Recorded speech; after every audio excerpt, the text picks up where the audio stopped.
cost of FedExing the documentation back for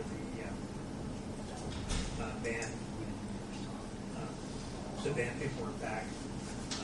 There's tops went for $116. That was also for that was the weed barrier that went under the landscaping stone where we eliminated the sod and put the stone back where El Reparo had stone partially in. And we did that, as I recall, and we ended up saving on that because we saved. I don't remember exactly what the square yardage of sod was, but they already had gravel, and they wanted to just go ahead and have that between the sidewalk and the back curb, rather than all the sod being, their existing shrubbery being removed and sodding the entire area, so that's what we chose to do.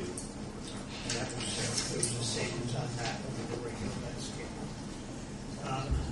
An invoice for $7,100 for UMBA. Again, that was for the band work that they did for us. We do not have one yet from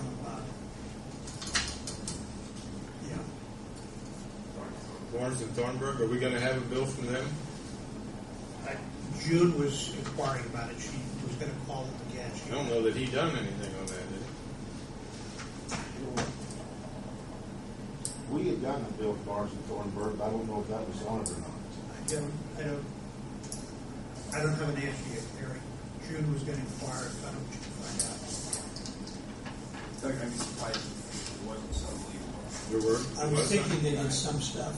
I mean, generally, Humboldt's just doing the financing, but there's some, to renew the bond, I'd be surprised if Yeah, I thought Rick got involved in it somewhat. I don't know too much degree. That being said, I don't have an invoice. Okay. And then 2 invoices to HNTV, one for $3,818, one for $4,130. Well, I don't understand the 3,800. What was that for? That's the one that just came through. There should be a breakdown for, there was shop drawing reviews on the side.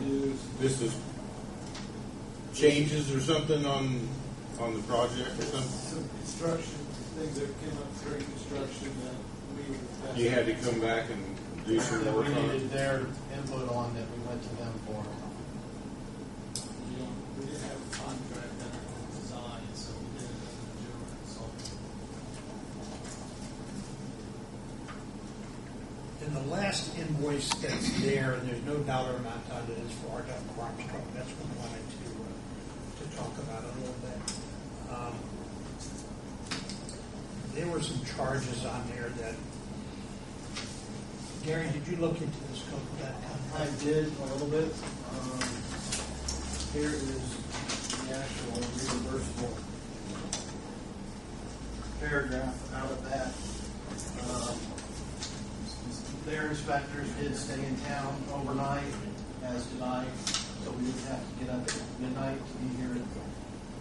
They actually started work up at about midnight, removing the stone drives, paving at about 3 o'clock.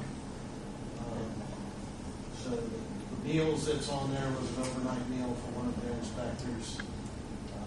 The other charge in that meal was an alcohol beverage for Right. beer, which I agree that we should not be paying for. It appears that they backed that out when I looked at the invoice on it. But what we're talking about is that there were 2 inspectors from that stayed overnight on 8/9.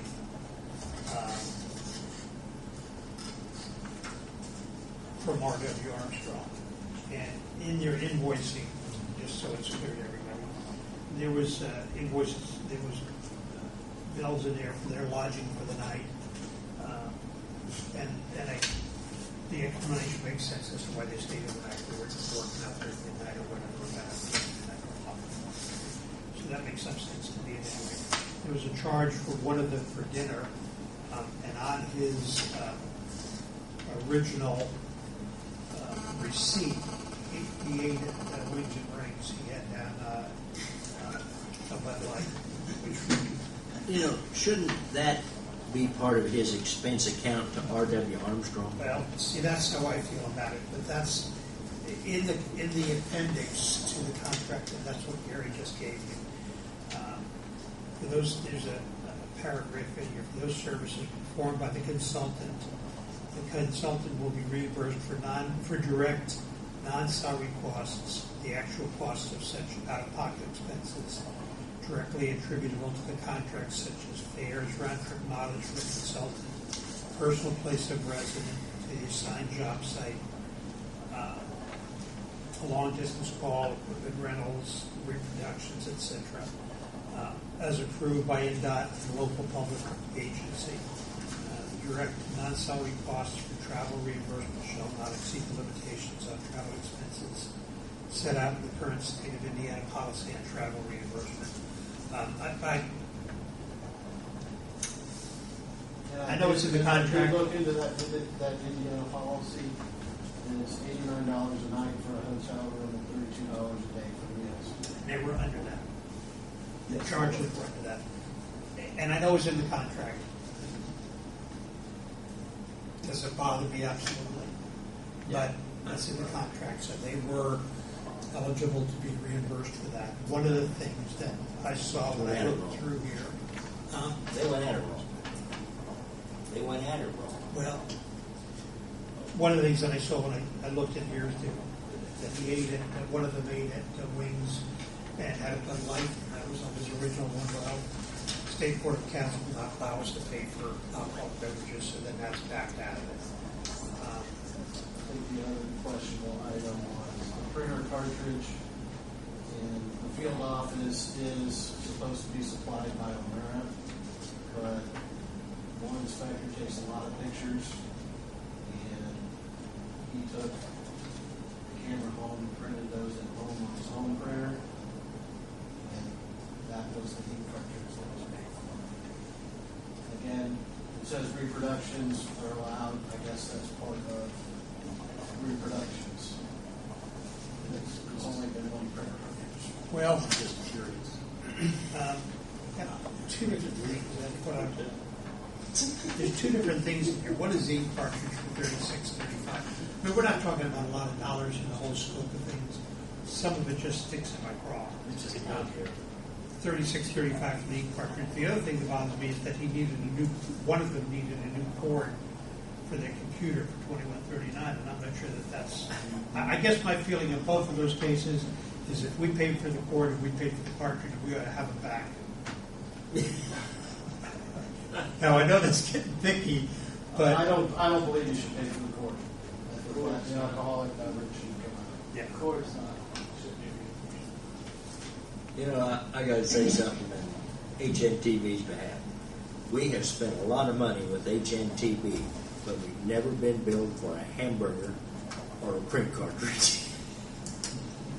you're right. You're It's absolutely just, right. it was just, you know, I'm sure we have paid it, but it was just handled. It's just, yeah. Well, you've got me because I live here in town, so I never charge mileage or meals. So yeah, that's just because if I could be home after this meeting, I can be home in 5 minutes. So. But if you didn't live here, you'd be charged mileage. And what they did is all within was normal practice. I didn't. The beer should have never even had that on invoice to begin with. Well, I think you submitted his receipt with this. I just photocopied the receipt. It's in here with Yeah, it. The trick to the receipt. trade of that is you photocopy, you pay with your credit card, and you photocopy the credit card bill, which doesn't itemize what you buy. So But June won't pay unless it is itemized. Just handle it some wrong. people won't pay unless they're And as I said before, the total amount of what we're talking about doesn't amount to LDs in comparison to the whole thing. Just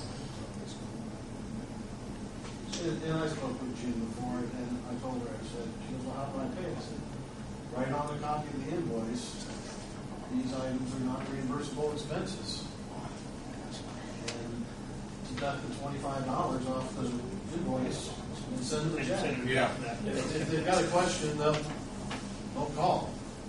But ask Gary, I wouldn't think that they would. after 20 years on the other side of the table, They- it's not worth it. We'll pay it on the next invoice someplace. Yeah. But it costs them more to pay you for that $20. Yeah. That's 15 minutes of